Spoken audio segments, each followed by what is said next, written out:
Science और maths की complete preparation, NCERT से बोर्ड्स तक। Welcome to chemicals and calculations. चलिए पढ़ाई शुरू करते हैं।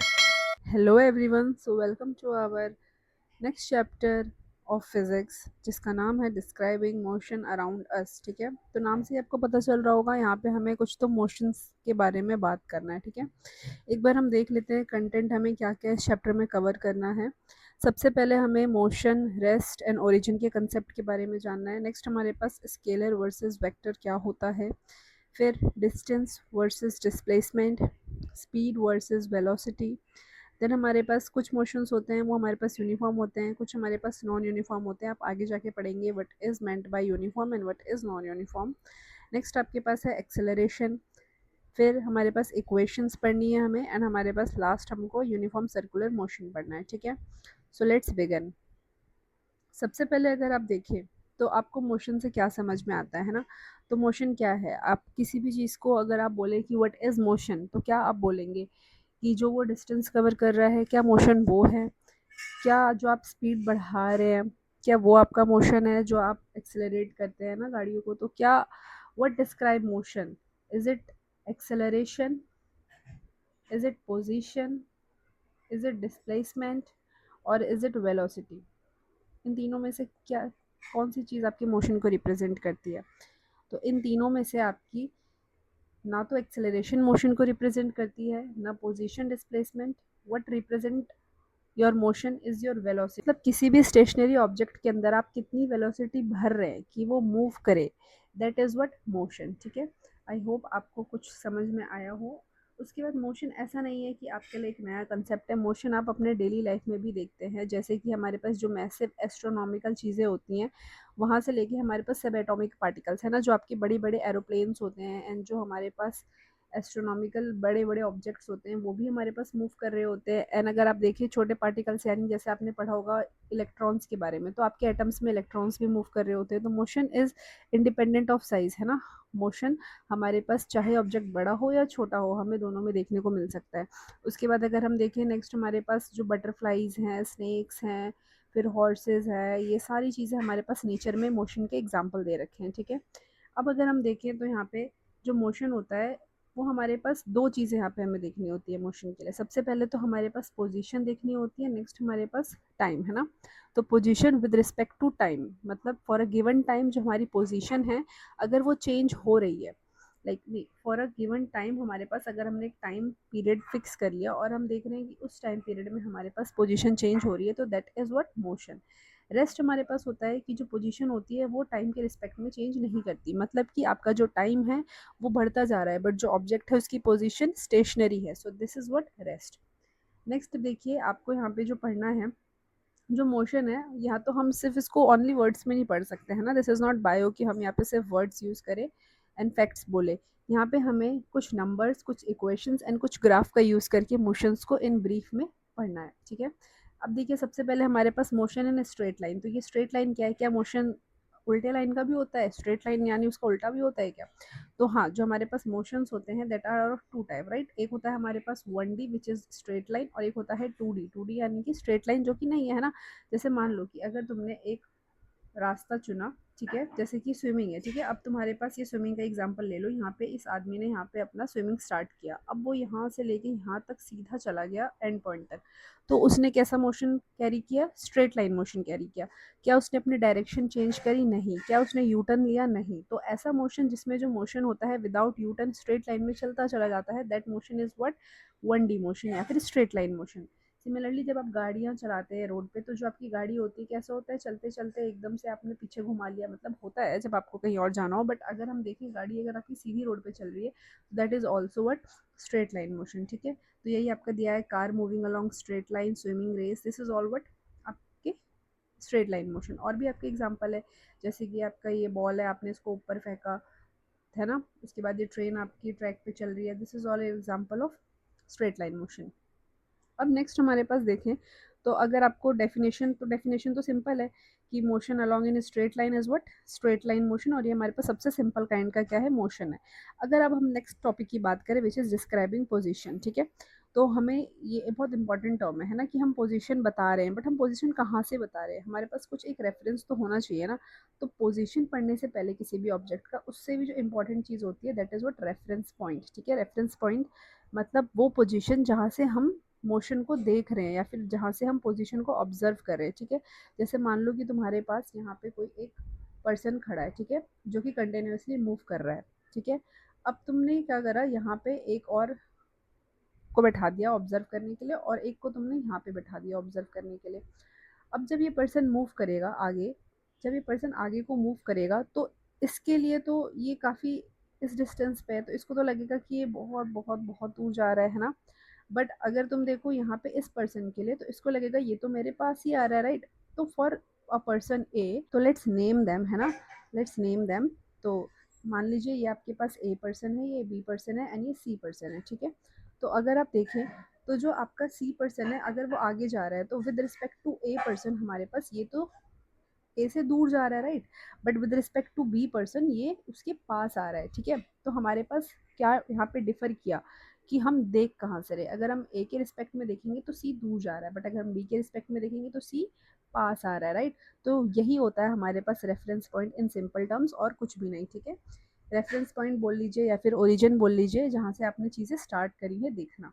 उसके बाद अब हम बात करें पोजीशन, तो ये तो सिंपल है ना। पोजीशन, पोजीशन यानी कि जिस डायरेक्शन में आप चल रहे हैं वहाँ की डिस्टेंस और उसका जो भी आपका डायरेक्शन है दैट इज़ व्हाट पोजीशन। ठीक है, तो पोजीशन आपका क्या हो जाएगा, आप जिस तरफ को चल रहे हैं, मतलब जो भी आप डिस्टेंस कवर कर रहे हैं, प्लस उसमें आप डायरेक्शन अपनी डाल दीजिए, अगर है कोई डायरेक्शन तो, है ना। अगर 1D है तो डायरेक्शन सीधी ही रहेगी, बट अगर आप उल्टा कर गए, घूम गए, यू टर्न कर गए, तो अपनी डायरेक्शन और ये डिस्टेंस दोनों को जोड़ के जो आपका मिलता है वो क्या मिलता है, पोजीशन मिलता है। ठीक है, नेक्स्ट हमने वही मोशन और रेस्ट के बारे में तो अभी पहले ही देख लिया था, कि मोशन हमारे पास विद रिस्पेक्ट टू टाइम जो आपका ऑब्जेक्ट है वो रुका हुआ है, एंड रेस्ट आपके सॉरी मोशन आपका विद रिस्पेक्ट टू टाइम जो ऑब्जेक्ट है वो मूव कर रहा है, and rest with respect to time आपके पास कोई भी पोजीशन में चेंजेस देखने को नहीं मिल रहे। ठीक है, याद रखना है रेफरेंस पॉइंट डिसाइड करना है, और उसके बाद हम कुछ आगे बात कर सकते हैं whether it is in motion और रेस्ट। ओके, नेक्स्ट हमारे पास जो टॉपिक आता है ओरिजिन। ठीक है, वही origin is also a reference point, है ना। ओरिजिन भी हमारे पास एक, हमने आपने बचपन में इंटीजर्स पढ़े होंगे तो आपने पढ़ा होगा कि आप एक स्ट्रेट लाइन बनाते हैं, फिर यहाँ पे जीरो है, यहाँ पे आपके पास पॉजिटिव इंटीजर्स होते हैं, यहाँ पे नेगेटिव इंटीजर्स होते हैं, राइट। तो हमने मैथमेटिकली एक्सप्रेस करने के लिए मोशन को इसी तरीके से कुछ किया है कि स्ट्रेट लाइन में जो हमारे पास जो मिड में जीरो होता है दैट रिप्रेजेंट योर ओरिजिन। अब इसके आगे जो भी मूव कर रहा है वो पॉजिटिव डायरेक्शन में मूव करेगा, और इसके पीछे जो भी मूव करेगा वो नेगेटिव डायरेक्शन में मूव करेगा। ठीक है, सो दिस इज व्हाट। अब देखिए, जैसे ये आपके पास एक लाइन है, अब यहाँ पे आपका ओरिजिन है। अब मान लीजिए कोई ए पर्सन है, वो मूव कर करके यहाँ पे आ गया, तो उसने कितना ट्रेवल किया, उसने 100 मीटर ट्रेवल किया इन पॉजिटिव डायरेक्शन। अगर वही मैं बात करूँ पर्सन बी की, जो कि ट्रेवल करके यहाँ आ गया, तो हमने रेफरेंस जीरो पे माना है, तो यहाँ से उसने -20 डिस्टेंस ट्रेवल किया इन द नेगेटिव डायरेक्शन और अपोजिट डायरेक्शन। तो हमारे पास दो ही डायरेक्शन है, first one is forward, second one is backward.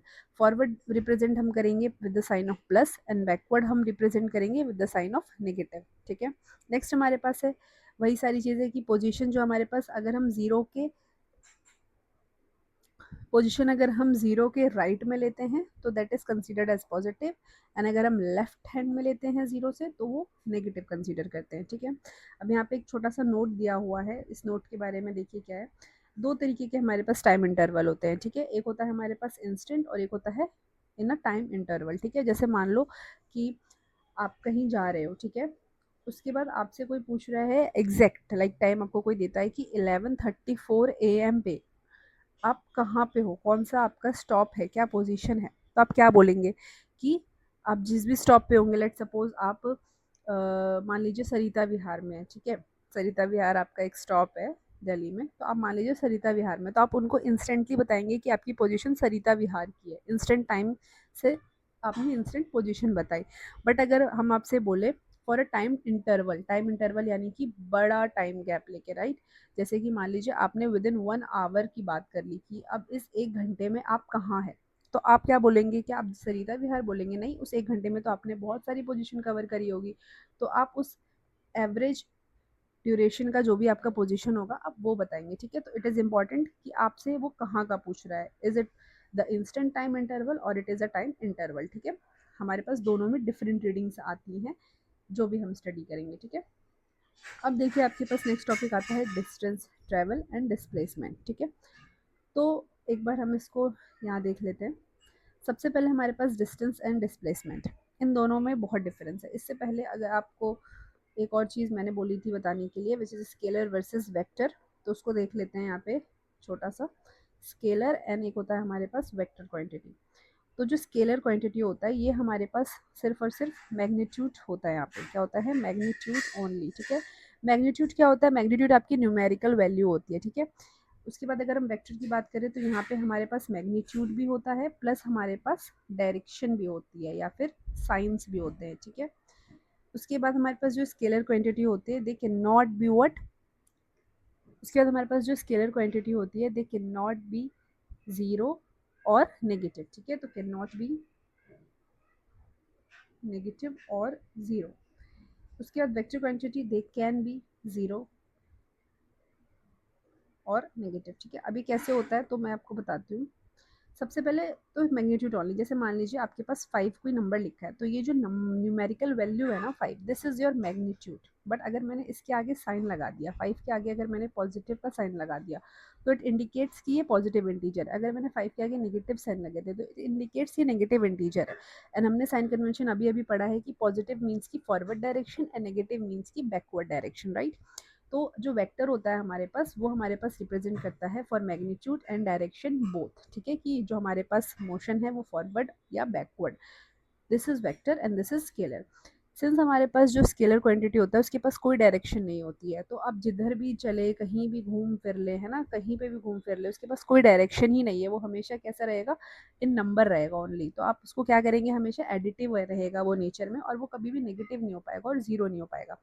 Since हमारे पास जो वेक्टर क्वांटिटी होते हैं वो हमारे पास नेगेटिव भी हो सकते हैं, जीरो भी हो सकते हैं, राइट, क्योंकि हमने ओरिजिन के राइट में पॉजिटिव पढ़ा है, ओरिजिन के लेफ्ट में नेगेटिव पढ़ा है। तो सिंस इसके पास हमारे पास डायरेक्शन होता है, साइन होता है, जिसकी वजह से हमारे पास ये जीरो वैल्यू भी ले सकते हैं एंड नेगेटिव वैल्यू भी ले सकते हैं। अगर हम एग्जाम्पल की बात करें तो स्केलर का एग्जाम्पल हमारे पास स्पीड होता है, डिस्टेंस होता है, ठीक है, एक्सेट्रा। एंड जो हमारे पास वेक्टर होता है उसके एग्जांपल्स में हमारे पास वेलोसिटी आप बोल सकते हैं एंड डिस्प्लेसमेंट बोल सकते हैं, ठीक है। तो ये इन शॉर्ट मैंने आपको बताया कि what is the main difference between scalar and vector quantity. अब एक बार देखते हैं यहाँ पे। तो डिस्टेंस हमारे पास क्या होता है, total path covered by an object, ठीक है। जैसे कि मानो आप किसी पॉइंट ए पर हैं एंड आपको किसी पॉइंट सी पर जाना है, ठीक है। अब आपने क्या करा, एक लंबा रास्ता चुना, ठीक है। ऐसे करके आपने एक लंबा रास्ता, फिर आप वापस गए, फिर घूम फिर के फिर आए और फिर जाके आप सी पे पहुंचे, ठीक है। तो इस तरीके से जब आप पहुंच रहे तो यहाँ पे आपका टोटल पाथ आपको कवर करना है, ठीक है। टोटल पाथ लेंथ जितना भी है, मतलब मान लीजिए आपने यहाँ पे ये पूरा जितना जितना कवर किया आपने, जितने स्टेप्स आपने चले, वो मान लीजिए आपके पास 200 मीटर है, तो आपका डिस्टेंस हो जाएगा 200 मीटर।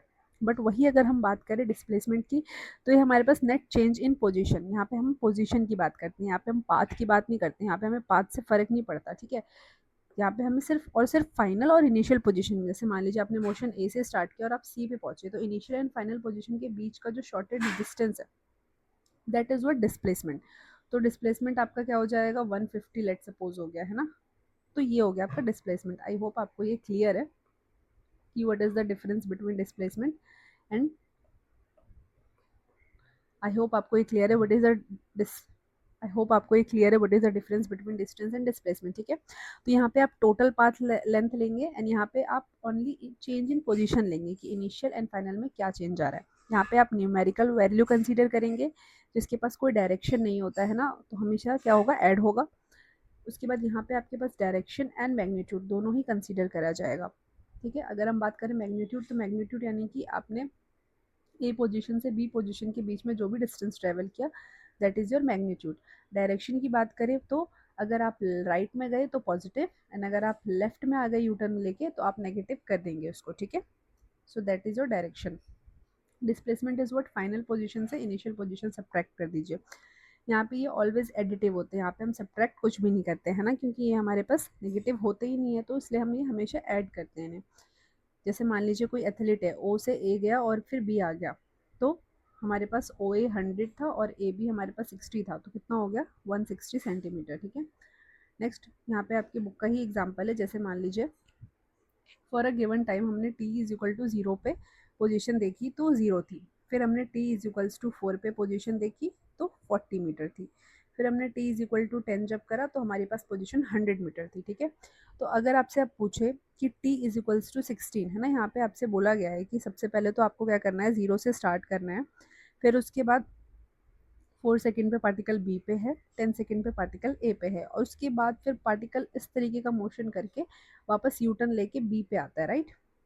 बी पे आता है at T is equals to 16 centimetre, right. तो अब यहाँ पे आपको डिस्टेंस भी बताना है और डिस्प्लेसमेंट भी बताना है। तो अगर आप ध्यान से देखिए तो जो पार्टिकल है, पहले अगर हम डिस्टेंस की बात करें तो distance is what actual path जो कि उसने कवर किया है। तो वो यहाँ से लेके यहाँ तक जब गया ए तक तो उसने 100 सेंटीमीटर कवर किया। उसके बाद जैसे ही उसने यू टर्न लिया तो यू टर्न लेने में भी उसने कुछ तो डिस्टेंस ट्रेवल किया है, तो वो कितना डिस्टेंस ट्रेवल किया है उसने यहाँ पे 60 सेंटीमीटर ट्रेवल किया, राइट। तो इसको हम दोनों को क्या करेंगे, ऐड करेंगे, क्योंकि ऑफ कोर्स इसके पास हमारे पास साइन नहीं होता डिस्टेंस के पास, तो ये हमेशा क्या होंगे, एडिटिव इन नेचर। तो 100 प्लस 60 हमारे पास कितना आ जाएगा, 160 सेंटीमीटर। वही अगर हम बात करें डिस्प्लेसमेंट की, तो डिस्प्लेसमेंट हम कैसे चेक करेंगे, देखो। तो सबसे पहले हमारे पास इनिशियल पोजीशन हमारे पास 0 था, and final position for the time t is equals to 16 second, हमारे पास जो फाइनल पोजीशन है दैट इज 40। तो it is just the difference of initial and final position. तो फाइनल में से इनिशियल को सब्ट्रैक्ट करेंगे तो 40 वुड बी योर आंसर, ठीक है। या तो आप इसको ऐसे समझ लीजिए, ठीक है, कि फाइनल माइनस इनिशियल, या तो आप ऐसे भी देख सकते हैं कि जो ऑब्जेक्ट है पहले वो पॉजिटिव डायरेक्शन में 100 गया, उसके बाद वो नेगेटिव डायरेक्शन में कितना आ गया है, उसके बाद वो नेगेटिव डायरेक्शन में कितना आ गया है, 60 सेंटीमीटर, ठीक है। तो 60 आप उसमें से माइनस कर देंगे तो जो आपका रियल वैल्यू आएगा दैट इज योर 40 सेंटीमीटर। तो आप किसी भी मेथड से इसे करिए, या तो फाइनल माइनस इनिशियल करिए या तो आप पॉजिटिव नेगेटिव लगा दीजिए, ठीक है। So this is all about your displacement and displacement example given in your NCERT, ठीक है। ठीक है, तो यहाँ पे वही लिखा हुआ है कि हमारे पास कितना आया, डिस्प्लेसमेंट 40 आया, and it can not be what, negative and zero, sorry it can be negative and zero, ठीक है। ये हमारे पास नेगेटिव एंड जीरो नहीं हो सकता क्योंकि this is always positive magnitude, ठीक है। अब देखो तुम्हारे पास यही दिया है यहाँ पे, डिस्प्लेसमेंट हमारे पास नेट चेंज है पोजीशन का, ठीक है। यहाँ पे हमारे पास हम क्या लेते हैं, इंस्टेंट ऑफ, दो इंस्टेंट ऑफ टाइम पे हमने फिजिकल क्वांटिटीज को देखा, तो यहाँ पे हम बोथ डायरेक्शन एंड हमारे पास न्यूमेरिकल वैल्यू दोनों देखते हैं, राइट। मैग्नीट्यूड हमें पता है, ठीक है, यहाँ पे मैंने लिखा है मैग्नीट्यूड वही दो पॉइंट के बीच का जो डिस्टेंस है that tells you the magnitude, and direction is, अगर हम राइट गए तो पॉजिटिव एंड लेफ्ट गए तो नेगेटिव, ठीक है। तो यही आपकी एनसीईआरटी में भी लिखा हुआ है, इसे आप पढ़ सकते हैं। उसके बाद एसआई यूनिट, तो एसआई यूनिट इंपॉर्टेंट हो सकता है आपके लिए, तो आपको पता होगा कि हाँ एसआई यूनिट जो आपके पास डिस्टेंस एंड डिस्प्लेसमेंट दोनों में ही मीटर यूज होता है, ठीक है। डिस्टेंस भी हमारे पास मीटर में मेजर करते हैं, डिस्प्लेसमेंट भी हम मीटर में ही मेजर करते हैं, ठीक है। नेक्स्ट आपके पास देखिए, लेटेस्ट एनालाइज एक केस है यहाँ पे, ठीक है, एक्टिविटी 4.1। तो इसके अंदर क्या किया गया है, सबसे पहले जो आपकी एक बॉल है उस बॉल को ओ पोजीशन पे रखा है, उसके बाद उसको थ्रो किया है ऊपर, और वो थ्रो करके वापस ओ पे बैक करके आ गई है, ठीक है। तो आपको दिख रहा होगा आपका जो मोशन है वो किस तरीके का है, अगर आपको क्लियर ना हो तो ये आपका मोशन इस तरीके का है, पहले ऊपर गया है फिर नीचे आया है, ठीक है। पहले तो आप मुझे फटाफट ये बताओ कि ये 1D मोशन है या कैसा मोशन है। तो ऑफ कोर्स ये 1D मोशन नहीं है, क्योंकि जो आपका ऑब्जेक्ट है क्या वो सिर्फ स्ट्रेट लाइन में चलता जा रहा है, चलता जा रहा है, चलता जा रहा है और वापस नहीं आ रहा, नहीं, उसने क्या करा है, अपनी डायरेक्शन को चेंज करी है, वो सीधा चलते चलते डायरेक्शन चेंज करके मुड़ गया है। तो this is not a 1D motion, this is considered as 2D motion. वो आप आगे पढ़ना, बट अभी आप यहाँ देखो क्या पूछ रहा है आपसे। सबसे पहले तो आपको पोजीशन दे रखा है कुछ पॉइंट्स दे के, उसके बाद आपसे टोटल डिस्टेंस एंड डिस्प्लेसमेंट पूछ रहा है जब तक वो वापस ओ पे आता, राइट। तो जब वो 0 पे है तो ऑफ कोर्स उस टाइम पे उसने चला ही नहीं है, तो आपका डिस्टेंस 0 है ना, और डिस्प्लेसमेंट भी क्या, 0। अगर मान लीजिए वो ए पॉइंट पे है, ठीक है, तो ध्यान से देखो, जब वो ए पॉइंट पे है तो वो कितना डिस्टेंस ट्रेवल किया, उसका जो एक्चुअल पाथ है वो भी 40 सेंटीमीटर है, और अगर आप फाइनल माइनस इनिशियल करें तो डिस्प्लेसमेंट भी कितना, 40 सेंटीमीटर है, और डायरेक्शन मेंशन जरूर करना डिस्प्लेसमेंट में, इन अपवर्ड डायरेक्शन, ठीक है। नेक्स्ट आपके पास है फॉर पॉइंट बी, तो पॉइंट बी आपका देखो कहाँ पे, यहाँ पे, तो इस डायरेक्शन में भी हमारे पास देखो डिस्टेंस, हमारे पास जो एक्चुअल पाथ लेंथ है वो कितना है, 140 सेंटीमीटर, एंड ऑफ कोर्स हमारा डिस्प्लेसमेंट भी कितना जा रहा है, 140 centimetre, and again this is in positive direction और अपवर्ड डायरेक्शन, ठीक है। नेक्स्ट अगर हम बात करें फॉर द पॉइंट सी, तो जो पॉइंट सी है वो यहाँ है, ठीक है। अब आप ध्यान से देखो, तो जो आपका ऑब्जेक्ट है उसने कितना पाथ कवर किया है एक्चुअल में, तो इतना कवर किया, राइट। अब ये तो आपका हो गया 140, ठीक है। उसके बाद ये वाला जो है वो कितना है, तो इसको आप कैसे कैलकुलेट करेंगे, तो दिस टोटल इज़ 140, और इसमें से अगर आपने 80 सब्ट्रैक्ट कर दिया तो कितना बचेगा, 60 बचेगा, तो दिस इज़ व्हाट 60, है ना। ऐसा नहीं करना एग्जाम में कि हमें तो ये डिस्टेंस दिया ही नहीं, हम कैसे निकालें। जब आपको ये वाला डिस्टेंस दिया हुआ है और ये वाला डिस्टेंस दिया हुआ है, तो इट मीन्स कि आपको वो इनडायरेक्टली ये डिस्टेंस भी दे रहा है, राइट। तो जब आपको ये डिस्टेंस दिया और ये दिया है, तो आप इसको निकाल सकते हैं सब्ट्रैक्ट करके। तो हमने यहाँ पे वही किया है, 140 में से जैसे ही हमने 80 को सब्ट्रैक्ट किया है, तो हमको ये BC वाला डिस्टेंस मिल गया है। BC is equals to what 60 centimetre.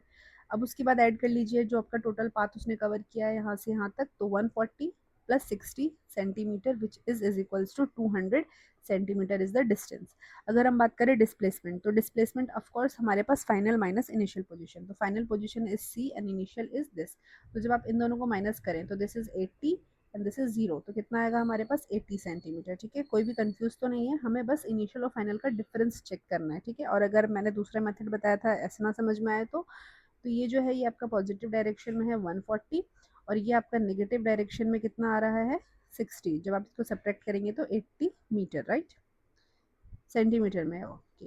Next हमारे पास है फॉर द पोजिशन ओ, जब आपका ऑब्जेक्ट यहाँ से चल के यहाँ प्रॉपर आ गया तो कितना, तो पाथ तो इसने कितना ट्रेवल किया 140 प्लस 140, तो कितना हो गया 280, है ना। Distance can not be zero, path उसने प्रॉपर 280 कवर किया। बट अगर हम डिस्प्लेसमेंट की बात करें तो उसने स्टार्ट भी ओ से स्टार्ट किया और उसने फिनिश भी ओ पे ही कर दिया, तो इनिशियल और फाइनल का जो डिफरेंस है दैट वुड बी 0 सेंटीमीटर, तो displacement can be 0 in this case, ठीक है। अब यहाँ पे आपके पास कुछ एनालाइज के क्वेश्चन दे रखे हैं।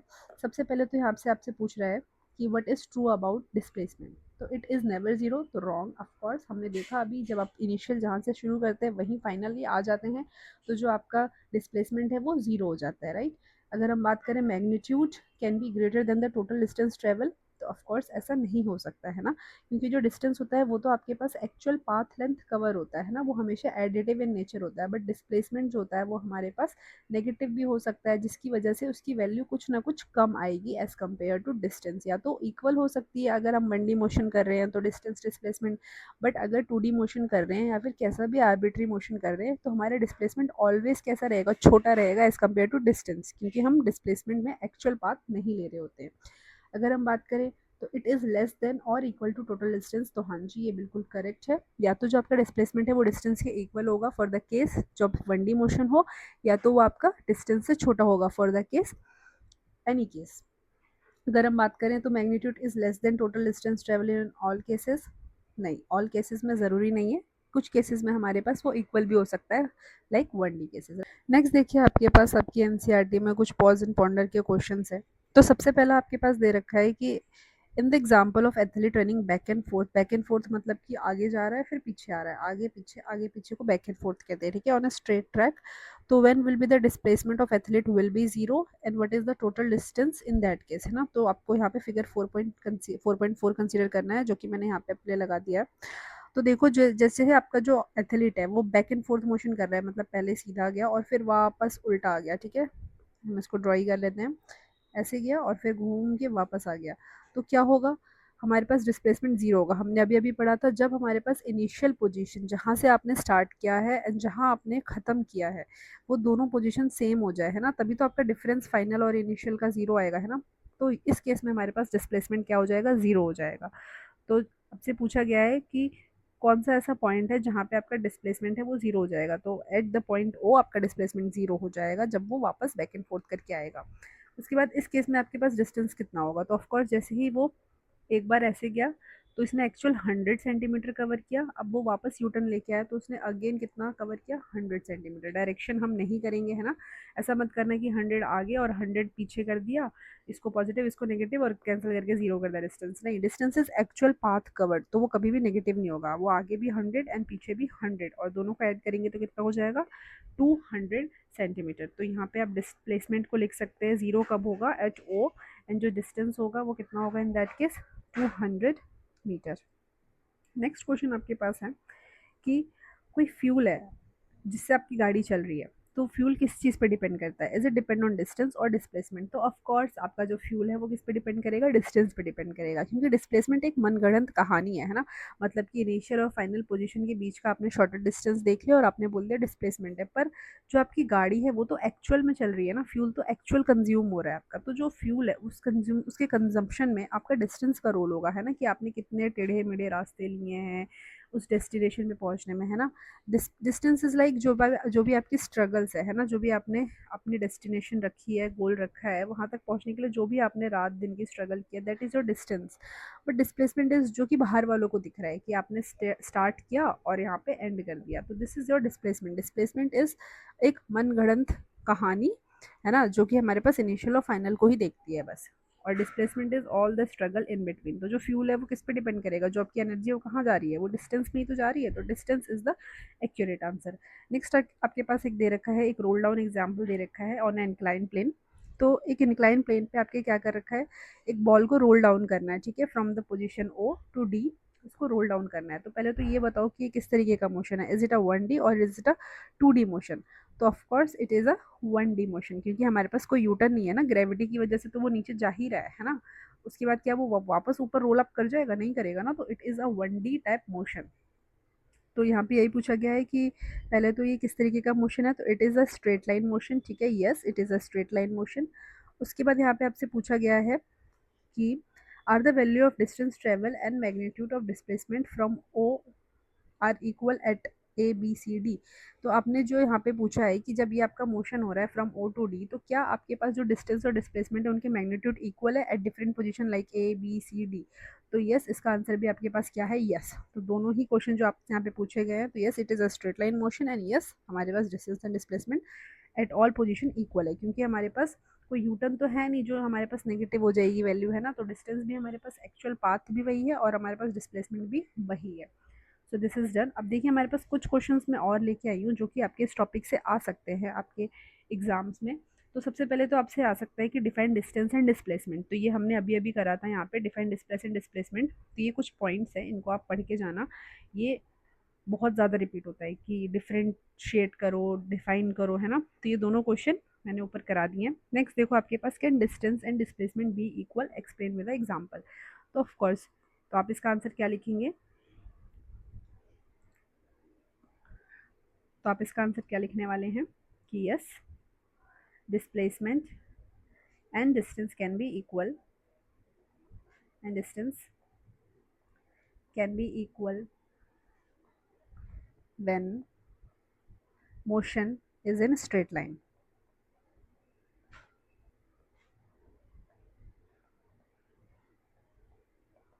स्ट्रेट लाइन और आप 1D कह सकते हैं। यहाँ पे आपको एक एग्जांपल देना, तो एग्जांपल में आप लिख सकते हैं स्विमिंग, ठीक है, बैक एंड फोर्थ नहीं, स्ट्रेट, है ना, जब हम स्ट्रेट स्विमिंग कर रहे हैं सीधा अपने इस इनिशियल से फाइनल पोजीशन तक का स्विमिंग 1D मुझे में कर रहे होते हैं, ठीक है। या फिर आप और एग्जांपल लिख सकते हैं, वही जो आपने अभी देखा, incline roll down of ball, है ना, वहाँ पे भी आपका जो बॉल है वो ग्रेविटी की वजह से नीचे ही आएगा, अपने आप ऊपर नहीं चला जाएगा जब तक हम उस पर एक्सटर्नली कुछ फोर्स नहीं लगा रहे। नेक्स्ट क्वेश्चन है, can the displacement of a moving object will be zero और गिव अ सुटेबल एग्जाम्पल। तो ऑफकोर्स यहाँ पे भी हमारे पास, हमने अभी अभी देखा था कि हमारे पास जो डिस्प्लेसमेंट होता है वो हमारे पास ज़ीरो हो सकता है। तो यस, अगर हम एग्जांपल दें, तो आपने ओ से स्टार्ट किया कोई भी जर्नी ए बी सी तक, और फिर आप वापस ओ से स्टार्ट करके सी तक गए, और फिर आप यू टर्न लेके वापस ओ पे आ गए, तो आपने इनिशियल एंड फाइनल पोजीशन जब सेम कर दी तो आपके पास डिस्प्लेसमेंट क्या हो जाएगा, ज़ीरो हो जाएगा। तो आप इसको वर्ड्स में लिख लेना, then the initial and final position are same, then the displacement is said to be zero. Next आपके पास क्वेश्चन है, क्या student walk 4 kilometre east 3 kilometre west, calculate distance, है ना। तो आपको थोड़ा साइन नेविगेशन पता हो तो अच्छा है। This is your north, this is south, this is east and this is your west, ठीक है। तो पहले बोल रहे हैं कि स्टूडेंट है 4 किलोमीटर ईस्ट में जा रहा है, तो मतलब कि 4 किलोमीटर हमारे पास ईस्ट में ट्रेवल करा उसने, देन 3 किलोमीटर इन वेस्ट, ठीक है। तो 4 kilometre in east and 3 kilometre in west, तो मतलब वापस से उसने 3 किलोमीटर यहाँ ईस्ट में ट्रेवल कर लिया। तो अब बताओ डिस्टेंस से डिस्प्लेसमेंट क्या है। तो इसका एक्चुअल पाथ उसने कितना ट्रेवल किया, तो एक्चुअल में हम लिखेंगे distance which is 4 + 3 give rise to 7 kilometre. अगर हम बात करें डिस्प्लेसमेंट की, तो डिस्प्लेसमेंट आपका कितना होगा 1 किलोमीटर। ठीक है, 1 किलोमीटर कैसे, क्योंकि आपका जो स्टार्टिंग पोजीशन है वो ये था और फाइनल पोजीशन ये है, तो जब आप इसका डिफरेंस लेंगे 4 - 3 का, तो आपके पास कितना आएगा 1 सेंटीमीटर, राइट।